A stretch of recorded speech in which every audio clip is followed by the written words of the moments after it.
just so long. She walks up. If she gets chunked out by the meteor shower, it's not going to be a good time for them. So I think Sunspark, they kind of have to look for many different angles to deal with Todak right now. And again, whoever gets that early mid-game lead is going to have like net themselves 2, maybe even 3 turrets. Yeah, perhaps so. And I'm really looking at how Sunspark could approach this is to bully off that Leomore in the early game. Now, speaking of that, we're heading in towards our very first game of Day 3, Sunspark versus Todak here. And of course, Sunspark on the blue side versus Todak on the red. Now, we've already talked about a lot of all these picks. Now, let's get towards that Lunox pick, because from what I remembered, we're seeing a lot of great work from all these players that picked up the Lunox. But wow, what do we have in the side of the river here is Nenas, Chiku already soaking a little bit more damage coming from Felicia as well as the JP, but they are not letting them getting anywhere close to proxying the wave. This is such a bad trade because overall, like Chiku, he got chunked out really hard, forcing out the rejuvenate from Nenas to kind of keep him at a healthy amount. They're gonna get the cooldowns. They're gonna get the cooldown, which of course is always great. But again, like if you want to go for something aggressive, you need your mid lane. And Todak, they understand like, yeah, we've got a strong early game. Let's use our mid rotation to kind of steal away your buffs. Yeah, I could see great aggressive plays coming from Todak, and Flicker has been taken off the side of Felicia, and immediately look at it, how efficient they just went in for the raids, and Todak now will be able to secure that river crab. While on the top side, they're about to do the same coming from Sunsparks of the Philippines. Yeah, I personally think that they should contest topside for sure, but again, I think they want to focus all their energy towards the bottom side. Oh no, Leomore's in trouble here. X-Ray instantly goes down. He disrespects trying to use the momentum to try and gain some sort of advantage. He gets punished instead. Rezio gets a good chunk of the power of nature here. Guardian's Banner is popped, but let's look at that replay one more time, because as we can see here, he definitely disrespected, walks up too far, and then he already had at least half of that gauge, passive gauge from X-Ray. The moment the true damage starts kicking in, he was basically goner. Yeah, and look at how much damage that they just put out in that split second of time with Kill VJ, as well as the Renzio going in, and here comes E1 flickering off the fight, but it will be Renzio going for the chase, and Fuzaken will seal the deal, and that's 2-0 for the side of Sunspark. Yep, and Todak giving another kill over JP, taking quite a bit of damage, but at least he's able to pull backwards. Wait, hold on! He takes a full hit of Rondo. That last touch, the crit was able to pick him off. Oh my, and they did not expect that sort of damage output coming from Chiku all too early of the game. Now Lolita, of course, a little bit way too late. Mahmoud's going to receive a little bit of that tickle as E1 has arrived to the scene, and E1 is just, of course, not trying to overextend. While Reflecia, once again, right under the tower. What can Reflecia do to keep themselves safe? Oh, hold up. Look at the rotations. Look at the rotations, because Sunspark wants to collapse onto mid lane. Do they notice? Todak don't know. Reflecia goes down, but Chiku might be in trouble here. He has to pull back as the rest of the team pulls it. Glorious Path is already not down, but Fukasen isn't going to let them escape. Hurricane Dance right on top of them. Nunas is in trouble. He has no support from the team, but Todak, they're willing to sacrifice 2 members and hopefully get Turtle off of this. They are rushing it down with the Meteor Shower to net themselves some gold after that heavy loss in the bot lane. What a beautiful Hurricane Dance right from the corners of the tower, and they did not see this one coming. Look at Nanas, he's already all taken off a back seat, and Nanas could only run the opposite direction, and that was definitely a great flank coming in from the side of Sunsparks. Well, Todak managed to secure that turtle over the top side, and now things are looking pretty good for the side of Sunsparks here with about 1k of a goal lead. Yeah, and it was great job by Fukasen because he managed to get,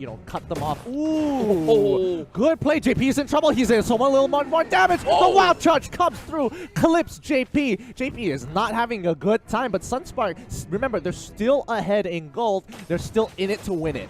Wow, they're hammering each other on so early in the morning. And now, look at it. It's less than 4 minutes of the game, and we're already getting 7 kills in total, while Fuzaken's just trying to secure this. Well, I'll just take it back. He didn't have to secure it. They were close to securing it, but, once you see, the rest of the team of Todak start moving into the jungle, you have to really question how many members are committing. Oh, Meteor Shower here. Ooh, takes away the buff. Nobody has Retribution to steal it away. Wow, I really like how Moon just easily take that one up without even needing to look what's inside the brush, and now X-Ray's in trouble. He's going to be flanked by all 3 members again, but here comes Fuzaken, pinned by the corner of the wall. But X-Ray's going to be pretty well alive.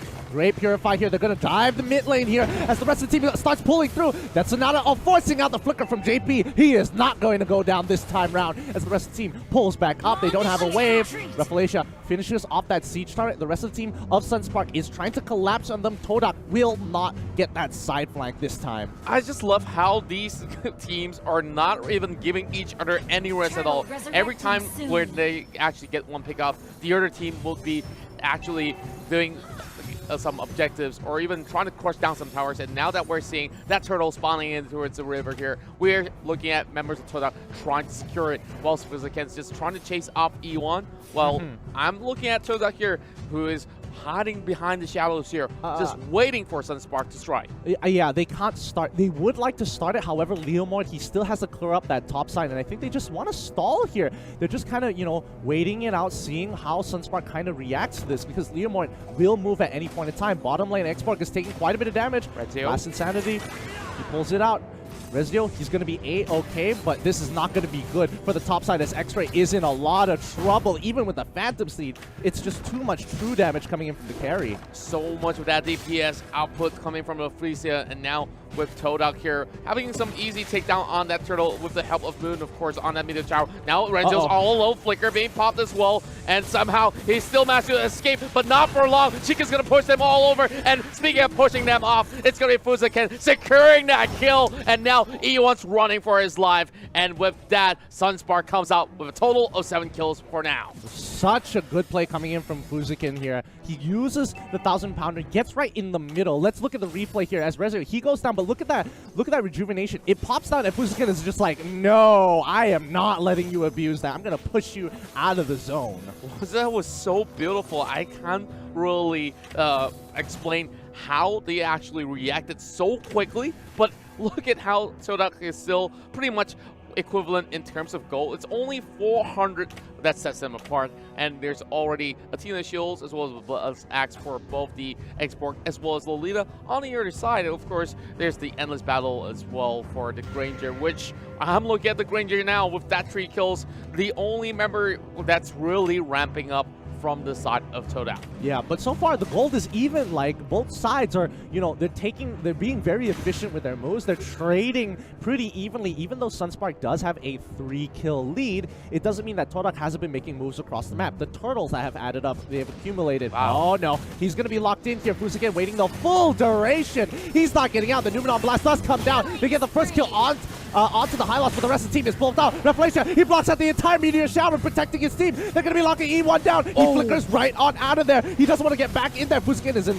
a little bit of trouble, takes a little bit of damage from the Crescendo, but it's not going to be enough. I'm loving how Fuziken is setting the tempo for every single match. E1! Oh, he goes down for the mega kill, and he will fall into the hands of Kill right here. Kill VJ 404. That's no error, by the way, as we see this turtle definitely going to be snatched here by Sunspark. Yeah, great play coming in from Sunspark, but E1, what you doing there, buddy? Like, you're already low. You gotta respect not Revelation, but you gotta respect KLVJ, because he is just absolutely killing it, and he is one of the leading mages on their side. So he's got a lot of gold on him.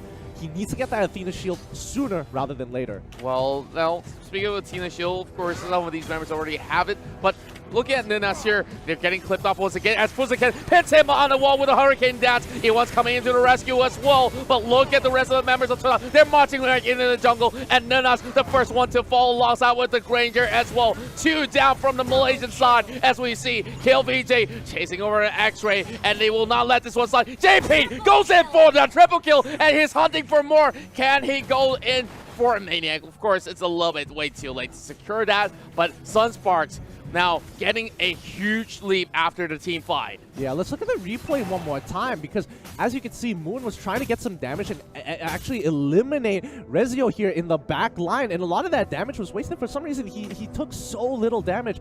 He was able to kind of kite it out just enough to mitigate the amount from that Meteor Shower, which is really, really impressive. Well, I gotta say, we're starting off the day here with a huge triple kill on JP. Well, make no mistakes at all. We're seeing Sunsparks here, of course, one of the hot favorites from the Philippines. And now, Felicia's setting one up against X-Ray all by himself as well. Phantom Seed has already been called, but there's no use calling out Barbell when you have 3 men flanking from the back. And what I love about Sunsparks is they are so efficient on those turn dive. Yeah, they really, really are. They hold their abilities until they absolutely have to. And I think that was kind of on X-Ray for turning back into the fight when he could have run the opposite direction. But I think he knew he just had to buy a lot of time. Yep, and definitely bought just enough time for themselves. And getting in us here, they're going to go in for the catch, and the Panda will be taken down. Finally, Fuziken actually goes down, and Lord is going to be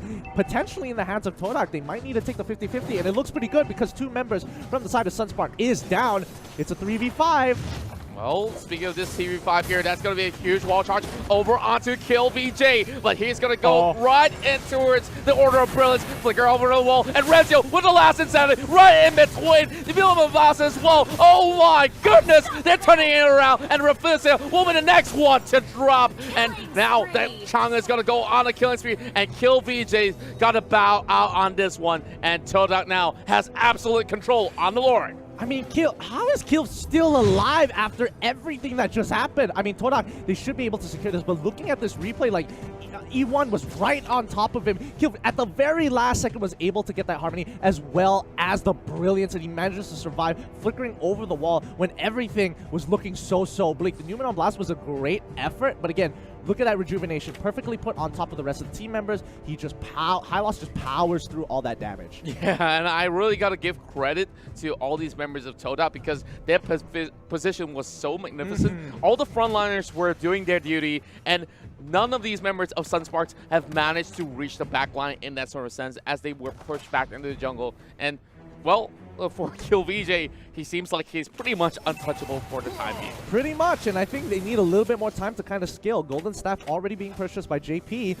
They kind of need to contest Lord at this point in time. I mean, Todak just won a really good fight, but a lot of their members are getting chunked out and are recalling as well. Ninas. Wow, of course, for Ninas, he's definitely going to be getting himself ready to get himself in towards the Lord Pit, which right now the Hylos is marching right into it. But look at Renzo here. He's already got that immortality. Same goes to Fuziken, so they could dive in whenever they are ready. So Sunsparks here, they are calling the shots. They're trying to bait them with this Lord call, but the members of Todak, they're reacting and responding with a little bit split by themselves. Look at the bot lane. Yep, and Rezio, he doesn't have his full armor yet. This allows X-Ray to actually get some damage onto that turret. He might be, he shouldn't be able to take this. And yes, he pulls back away. Todak played that really well, using E1 as the living ward, getting the information and playing around it. Now, E1, of course, being the frontliner, like you said, and he's just going to buy enough time. And I just love how Todak just negate that pressure by just splitting up on towards 2 of these lanes. And, of course, Meteor Child being utilized here will just be shredding some little bit of the help coming from Fuziken. But both sides, they really know that if they were to commit, they want it to become a full swing of a win for either side. Exactly, and I think Todak, they just have to keep playing this game. They just have to keep sitting on. Rezio getting chunked out. He doesn't get the last insanity, but the Firaga armor breaks. Chiku is like, nah, don't want to push any further. Don't want to force anything out just yet. We're waiting for Sunspark to make a mistake. And Todak is waiting with a shiv in hand, waiting for the killing blow. They get the initial kill. They punished him. Rezio is going to be going down. The immortality is popped, but he flickers on out of there. He survives. How on earth did he survive that? He flickers off in time as well, and he was just by the edge. It almost clipped him, but Todak, they were doubling down on the bottom side. They still get the tower instead. Yeah, I mean, Todak is playing this macroly so well. Sunspark is in a position where they can't force anything unless they have position, and Todak, they understand that. They see as long as Fuziken doesn't get a good Hurricane dance and Rezio is chunked out, they can play the map, and they're doing a really good job at playing the map. I certainly must say that they are so great in that macro play, and I can't help but to agree with every word you say. Now, Fuziken already at the forefront, trying to deal with E1, but you know, tanks versus tanks, not really the ideal situation. Felicia also waiting on the back as well. Lolita could possibly channel a great Numenon Blast if Todak ever comes right in towards the lower pit once again. Now, look at JP though.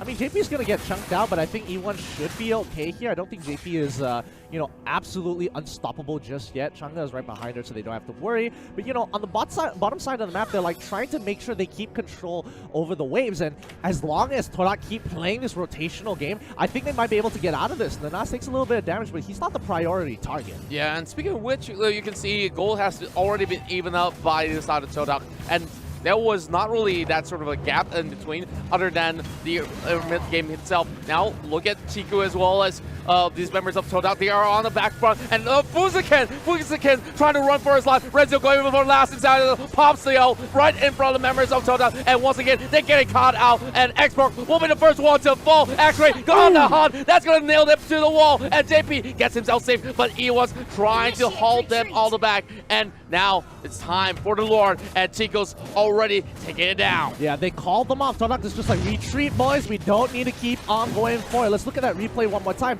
And honestly, I have to commend Fuziken there. That was almost an insanely good play if he was able to get that Hurricane dance just a little bit earlier, but they just did not let him. The Purifies were there and they were ready, and this is when the mistake happens because Sunspark is fighting in the playground, in the battlefield of Todak, where they are stuck in one line. The moment they are in one line, not a lot of, you know, broad corners to kind of dodge away from the ultimate from Moon.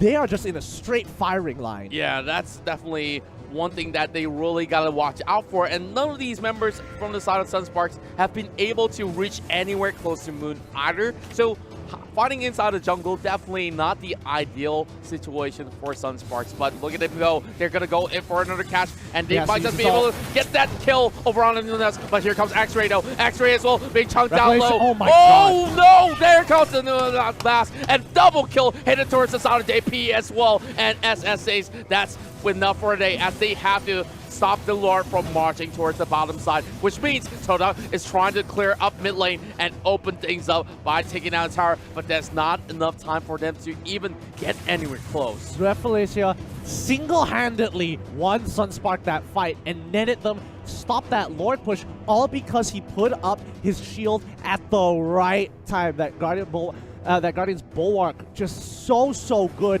Blocks the entire crescendo, blocks the entire meteor shower. No damage from the backline. He just took it like a champ. Oh, yes, indeed. And look at Todak here, of course. Now they're having that goal also in their favor, of course. By this moment here, 70 minutes of play, they should be able to complete those are the items. And look at X-Ray.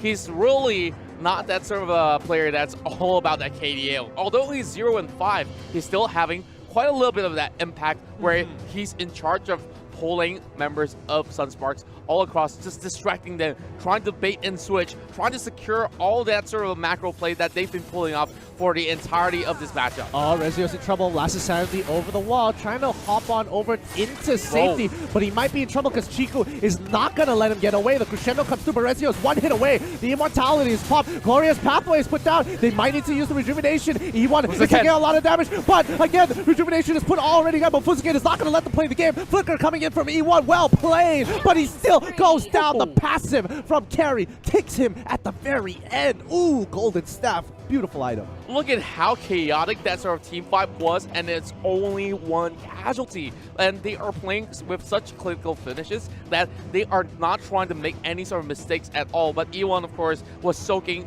most of that chunk of the damage. And we all know E1 as one of the best tanks hailing from Malaysia. And now he's already 0-3-5, but every single time he goes in, he wants to make sure that he gets one sort of takedown. But now we're seeing Sunsparks here trying to open up the mid lane and Lurfisa at the frontline defense. There's still the immortality, so there's no reason for Todak to actually expend their utilities on that Lolita. Exactly, and I think this is already just a great matchup. I think Sunspark honestly should have been the favorites coming in, especially against Todak here, because again, we haven't seen Todak go out of their, their comfort zone into the international scene, and I think they're doing a great job against Sunspark, who honestly have been playing a really tough game and a really tough composition that requires a lot of mechanical skills. So a lot of commendation going over to Sunspark, especially Fuziken. It's really dependent on their tanks right now. Like, Sunspark is solely dependent on their tanks to set up the fight. And not only the tanks, the carries have to do their duty. Well, of course, speaking of carry, we're seeing JP here with 7 kills already, and for Kill, he's been performing since the start of the game. So I mean, these are the two guys they really have to catch out. Yeah, that is so true. Oh, that's not actually being popped too. Oh, they get the catch. Whoa. The immortality being popped on the Fusakin. He can use the 1,000-pounder. He's gonna be safe, but they finally break that immortality. They have to wait for their cooldowns, hold their ground, clear the waves, and maybe look for a fight. But again, Sunspark, they know, they're like, all right, let's pull back a little bit, take our time with this. They don't have our ultimates. Maybe we can set up a fight. Revelation in trouble. Rezio already with a flame strike. He's already popped up to get some momentum to move backwards. Chico is taking quite a bit of damage, but they're not going to push through. Meteor Shower using to clear the waves. Kale taking a little bit of damage, but it's not going to be enough. Numenon Blast. Is he going to flicker? Yes, he does. He gets the catch onto the initial target. Hylos is going to go down. Rejuvenate is already there. The Guardian's Bulwark has been popped up, but it's not going to be enough. Well, definitely not going to be having all too much of a business here from Todak as they've already lost out the nuts. And now Sunsparks calling out the Lord, and this is going to be the second Lord of the game. And can there be any reaction at all from Todak? They're opting for a split push. They're marching down to the top side as well as the mid lane. And they say, you can have the Lord all you want, but I'm going to take down your base. But the side of Sunsparks here, they got to either recall or find a way to fight back. Todak now did not have enough time to get anywhere close to that tower. Renzo, though, getting a little damage, being chunked out, and that will be the Akai taking off the Granger. And now losing Chiku is definitely a big blow to Todak. Yeah, I think dying now might have been a big mistake here, because now Chiku, one of the core members, has a 40-second plus death timer, and Lord, by the time he comes back to life, Lord is already knocking on that inhibitor. Look at the graph. What does it tell you? The members of Sunsparks are turning things around by breaking the silence, taking down Lord, taking down one member off the side of Todak. With that sort of pickoff here, they managed to set things up so perfectly. Phantom Steed has already been called out, but to no sort of opportunities for him to even react. Now, Malefic Roll on the hands of Chiku, definitely giving a little bit more burstiness, hitting in towards the hands of the Granger, but to the side of Sunspark. They're waiting for a mistake. They're waiting for a Lord to come right in. Fusakin going in, pinning down two members off the wall. And that Hurricane Dash was so pivotal. No blast to stack upon it as well. Double kill for JP as they manage to crash right in. Now they're looking to secure game one in the hands of the Philippines. And Sunspark here are doing what they please, and they are going in for this finishing blow. And now Todak is on the back foot, and Sunsparks takes game one. Oh my goodness, Fusakin is actually insane. He is actually ridiculous. That was so nasty. Goes right in the middle, gets the Petrify off, and immediately pulls them in with the ultimate. Oh my goodness, well played Sunspark here. Todak, they've got to hold their ground. This might be, a little bit of a sad defeat in their eyes, but this is a best of three. We might see it happen. They might try and turn this around, but Sunspark looking so good, playing a composition that requires so much positioning, so many conditions need to be met, but their tanks are absolutely ridiculous. And they met every single expectation, and by far, that was one of the best Akais I've ever seen so far in the M1 World Championship. Let's have a look in towards the post stats as we see, of course, Fusakin getting some high KDAs, but the All-Stars here, Kill VJ with a total of 5 kills, 11 assists, and the highest damage has been dealt by JP with 39%